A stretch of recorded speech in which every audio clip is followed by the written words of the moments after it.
Hey, all right, I'm here at Gallery Stokes with Gyun Hur, who has a show, Requiem in the Garden, opening August 28th, and it will be up through September 5th, and it's part of Gallery Stokes' Emerging Artist Series. So, Gyun, Yeah, hi. tell me about the show.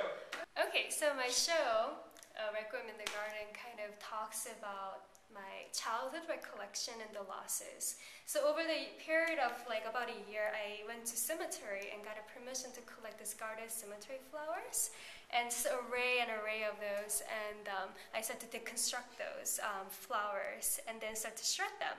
And that whole process started to become very ritualistic obsession in a sense, which has become a huge part of my process. So now at the show, what you're going to see is the shredded cemetery flowers that's now turning into a visual landscape or a garden, a new garden in a sense, that gets be installed in this beautiful space. So let's see what you see.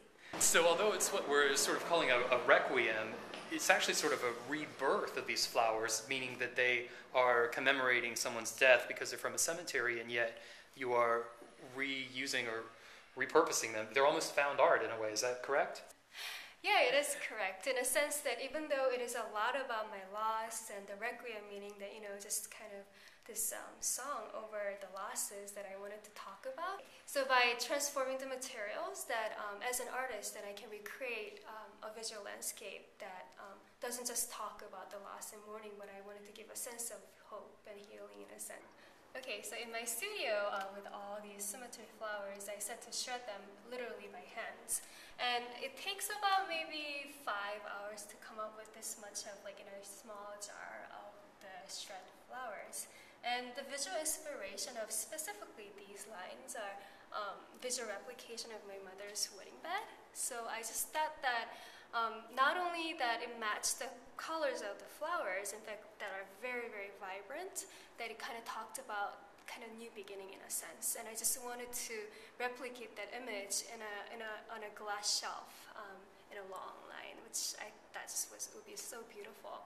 And the reason that they're on a glass shelf, not encased, and they're just very, very vulnerable, I just wanted to accentuate that vulnerable beauty of the flowers and also of the past memories as well that I wanted to contain in a sense. Mm-hmm. Also, if you look at this red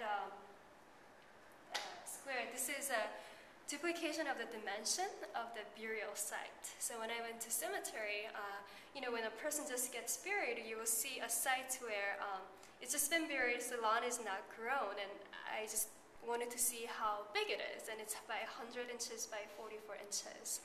And that dimension just kept echoing in my head until I went back to the studio, and I just thought that just replicating that dimension with these cemetery flowers to kind of talk about once again that loss and just the memory and vulnerability in a beautiful way, that would be perfect.